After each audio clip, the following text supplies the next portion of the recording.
가장 큰 이유는 전체적인 공급이 없는 거죠. 전세의 물량 자체도 전세를 원하는데 원하는 수요만큼의 공급이 부족한 거고, 점점 정부가 내놓는 정책들은 전세 매물 자체가 늘어나는 것들은 없는 것 같아요. 2년 뒤에 전세가 더 오를 것 같으니까 지금 조금 올려주고 재계약을 하고 2년 뒤에 쓰겠다, 이런 질문이 진짜 많아요. 그리고 실제 그렇게 실행하시는 분들도 있고요. 이제 그게 없으면 결국은 이제 매매 전환 되는 거, 매수 그냥 하지 뭐 이참에. 이제 그럴 때 이제 아무거나 사지 않았으면 하는 마음.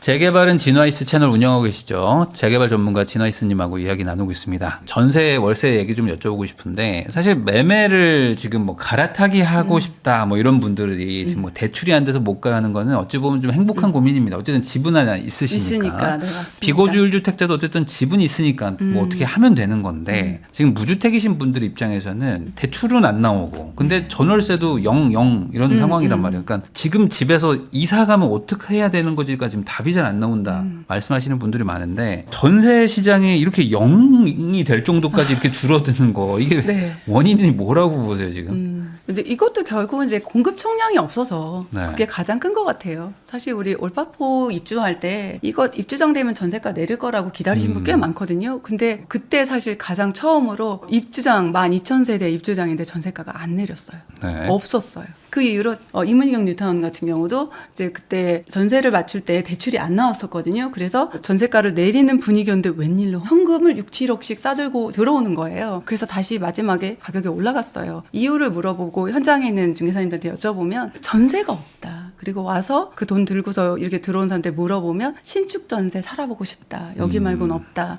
이런 얘기들. 실질적으로 전세 수요 자체도 있지만 그 신축에 대한 수요도 그렇고 전세 물량 자체가 없으니까 어찌 보면 이거는 사실은 올타임으로 항상 국룰이었거든요. 대단지 입주장의 전세값은 매매가는 혹시 오를지 몰라도 전세가는 내리는 게 국룰이었어요. 네. 헬리오시티 때 사실 그랬었잖아요. 그렇죠. 그때 뭐 그래서 매매가까지 완전 이제 잡아 끌어내려서 그런 일이 있어서 올파포 때 그럴 거라 했는데 그때 깨졌고 그게 계속 깨지고 있어요. 가장 큰 이유는 전체적인 공급이 없는 거죠. 공급이 없고 전세의 물량 자체도 전세를 원하는데 원하는 수요만큼의 공급이 부족한 거고. 그리고 이제 특히 서울은 이제 과거부터도 이제 노후도가 되게 심한데, 맞습니다. 이제 연식이 더 쌓였으니까 네, 과거보다 더 맞습니다. 많이 쌓여서 이제는 뭐 30년 넘은 게 정말 뭐 거의 뭐 절반 이상 가까이 될 것 같은 수준인데, 네, 맞아요. 그러다 보니까 이제 말씀하신 대로 그냥 신축 살아보고 싶은 그 수요도 많은 것 같긴 해요. 네. 이 20억 주고 못 들어도 전세 10억 주고는 살 수 있으니까. 예. 그리고 이제 요즘에 워낙 또 이제 신축이 또 잘 나오기도 네. 해서 그런 수요까지 좀 겹쳤다. 이게 좀 해소가 되면 좋을 텐데, 네. 당분간은 그러면 이게 전세가 이렇게 딱 0, 뭐 월세 0 이게 해소가 되기가 쉽지 않을까요? 네, 쉽지는 않을 것 같아요. 네. 계약갱신 청구권이 돌아오는 해에, 네. 그러니까 이제 만기가 되면 이제 다 같이 나오니까 그때 좀 매물이 좀 늘어나지 않을까. 아직도 남아있는 쓰지 않은 매물들도 있긴 하고, 그게 동시에 나오는 건 아니겠다는 생각이 요즘 드는 게 뭐냐면 2년 뒤에 전세가 더 오를 것 같으니까 지금 조금 올려주고 재계약을 하고 2년 뒤에 쓰겠다, 이런 질문이 진짜 많아요. 그리고 네. 실제 그렇게 실행하시는 분들도 있고요. 우리가 생각하는 언제쯤에 계약갱신권을 썼으니까 이번에는 그 물건들이 다 시장에 나오겠구나, 이렇게 쉽게 계산할 거는 아니고, 또 나온다고 하더라도 계약갱신 청구권 다 쓰고 시장에 나오면 어때요 여러분? 예, 가격을 마음껏 올리겠죠. 네. 우리가 생각하는 그 가격대가 아니라는 거죠. 그래서 내가 생각하는 그 동네의 그 전세가가 아니게 되기 때문에 어차피 넘사벽이 되는 거죠. 그래서 들어갈 수 있는 전세 매물이 아닌 그럴 확률도 굉장히 높아요.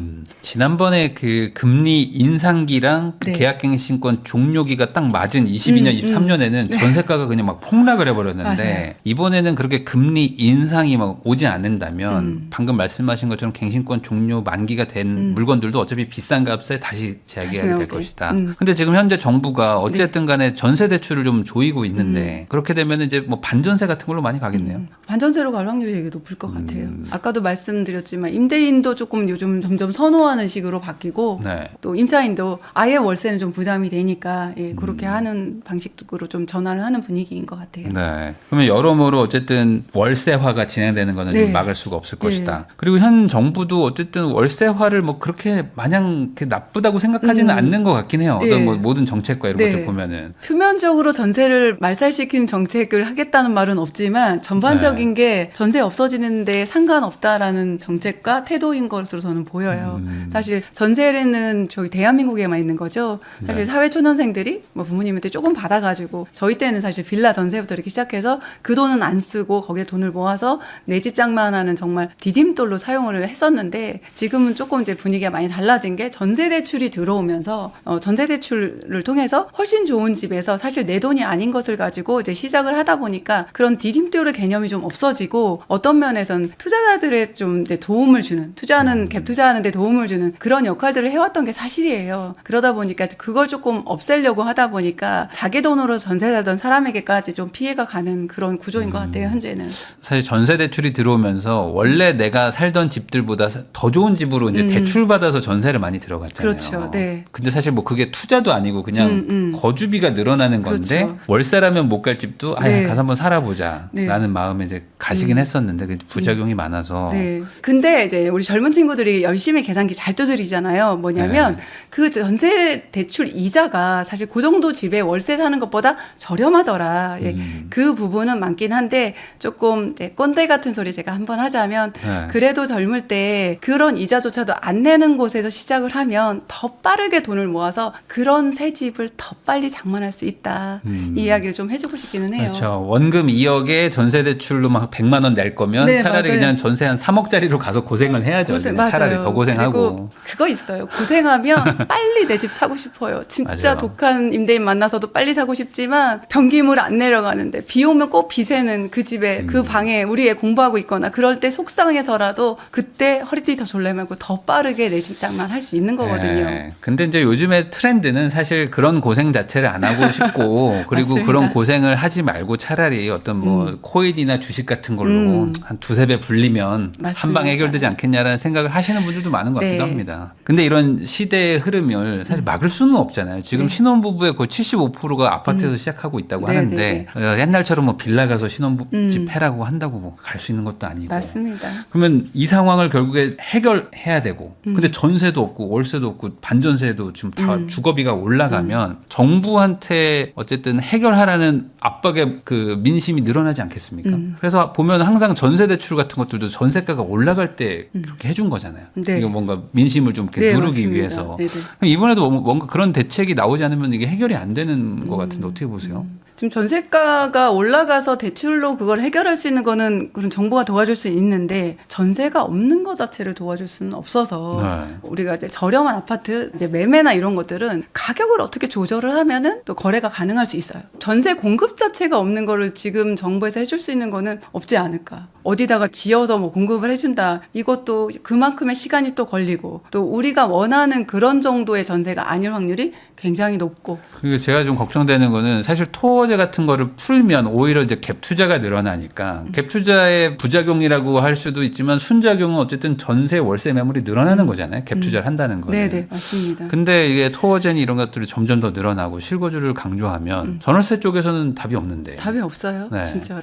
그렇다고 토어제를 풀어버리면 매매가 갑자기 또 튈 텐데 이거 어떡하냐. 이게 약간 좀 진퇴양난에 빠진 거가 아닐까라는 생각도 들고. 그럼에도 불구하고 그런 전월세를 공급하는 그 세력이 임대사업자 임대사업자. 하시는 분들이거든요. 근데 이제 최근에는 거기까지 조이기를 시작을 해서 그 의무 임대 기간을 다 마치고도 5% 상한을 지키면서 임대를 내놓는다는 거는 굉장한 희생이거든요. 근데 거기서 이제 주는 혜택이 있기 때문에 그걸 유지를 하는 건데 그것까지 지금 몰아세우고 있어가지고 그게 만약에 매물로 나오면 매매 시장에는 영향이 있지만 결국은 전세 월세에선 마이너스가 되는 거예요. 네. 점점 이제 정부가 내놓는 정책들은 전세 매물 자체가 늘어나는 것들은 없는 것 같아요. 그러면 혹시 지금 비거주 1주택자들에게 압박 수위를 좀 높이고 있는 게 네. 결국에는 이제 소위 말해서 이제 뭐 부산에 계시는데 서울에 집 하나 갭 투자로 해놓으신 분들 당장은 필요 없는데 아니면 네네. 아이가 2살인데 뭐 학군지에 사는 분들 또 당장 필요 없잖아. 우선 네네네. 팔아. 더 지금 급한 사람한테 실거주하게 해라는 정책으로 가고 있는 걸까요? 그렇게 보세요? 그렇게 가면은 과연 팔까? 다시 못 살 텐데. 그럴 수도 그러면 있죠. 실거주로 들어갈 것 같아. 어떻게든. 네, 어떻게 해서든. 그 전세에 살면서 우리 아이 공부시키던 분들이 쫓겨나는 거죠. 정책이 원하는 방향과 다르게 가는 거죠. 그러니까 이게 현실에서 그렇게 딱딱 되면 좋은데 이게 어찌 보면 가장 민감한 그 자기의 거주지를 맞아요. 바꿔야 되는 거를 선택해야 되는데 과연 그렇게 이게 딱딱 이제 금융자산처럼 이게 사고 팔고 될까라는 걱정도 좀 들고 그러다 보니까 이제 계속 얘기가 나오는 게 이제 갱신권을 추가로 더 주는 거 아니겠느냐 뭐 이런 것이 지금 얘기는 나오고 있습니다. 뭐 이런 가능성이 어떤 없진 않아요. 점점 글로 가지 않을까 지금 같은 지금 같은 상황에서는. 분위기라면 네. 그렇게 할 수도 있겠다 싶어요. 그래서 차라리 2년을 더 살고 5%만 올리게 하면 어쨌든 현재 자리에 그대로 뭐 네. 있으실 수는 있으니까. 당장은 어쨌든 처방으로는 약발이 받을 수 있는 처방이긴 한 것 그러니까 같아요. 뭔가 조금 어쨌든 더 이렇게 압박감이 심해질수록 극단적인 정책 같은 것들도 나올 확률이 좀 늘어나는 것 같고 그리고 이제 또 하나의 대안이 이제 비아파트 같은 것들 네. 이제 오피스텔이나 도생 빌라 같은 걸 많이 지으면 정말 내가 오랫동안 거주할 건 아니지만 뭐 잠깐 2년 4년 살게 하는 신축 빌라 도생이 생기면 좀 나은데 이쪽도 지금 공급이 거의 안 되거든요. 네, 어떻게 맞아요. 보십니까? 네. 일단은 신축 빌라 빌라 전세 사기 때문에 사실 건축 원가 올라가서 원가도 안 나와서 건축도 없는데 어차피 전세로 보통 맞추지를 못하니까 공급이 없어진 지 굉장히 오래됐어요. 지금 현재. 네. 그래서 신축 빌라 자체도 없지만 뭐 빌라 전세도 들어가지 않고 빌라는 뭐 전세 말고 이제 월세 정도나 사는 정도. 근데 굉장히 지금 그거조차도 기피를 하는 그런 상황이거든요. 네. 그리고 이제 오피스텔 얘기를 했는데 사실 저는 좀 안타까운 부분 중에 하나가 아까 지산을 실거주할 수 있는 용도 변경까지 생각을 하는 정부가 사실 오피스텔이 굉장히 안타까운 게 뭐냐면 약간 카멜레온처럼 상가로 돼 있지만 사실 실거주할 수 있는 모든 걸 세트를 갖춰놔가지고 실거주를 임차인이 하게 될 경우 이게 가지고 있는 분한테 굉장히 아킬레스건이 되기도 하거든요. 네. 내가 가지고 있는 집안채를 매도를 하고 그거는 이제 그 실거주용이 아닌 업무용으로 쓰고 있었어요. 그런데 실제 그 임차인이 거기서 실거주를 한 게 발각이 되면 지금 현행법상으로는 그게 주택수로 들어가가지고 비과세가 날아갈 수 있거든요. 네. 그래서 이런 부분에 조금 차라리 보완을 좀 해줬으면 좋겠어요. 실질적으로 실거주가 가능한 오피스텔에 실거주했을 때 그거 주택수에 들어가고 안 들어가고 굉장히 어렵거든요. 그래서 저하고 상담한 분 한 분이 분당집 굉장히 잘 올라져가지고 그 아이한테 영향이 있을까봐 월세 잘 들어오는 순회역 인근에 네. 오피스텔 2개를 처분을 그냥 하셨어요. 이거 팔기 전에. 그 모르는 거니까 임차인이 실거주한 게 들통이 나서 이거 비과세가 날아가면 타격이 크잖아요. 이건 조금만 보완하면 문제가 해결될 만한 부분이거든요. 그러니까 말씀하신 대로 그냥 오피스텔은 아예 그냥 주택에서 제외한다. 예, 뭐 이런 그런 식으로만 식으로 해줘도 사실 오피스텔은 선호도도 지금 굉장히 높거든요.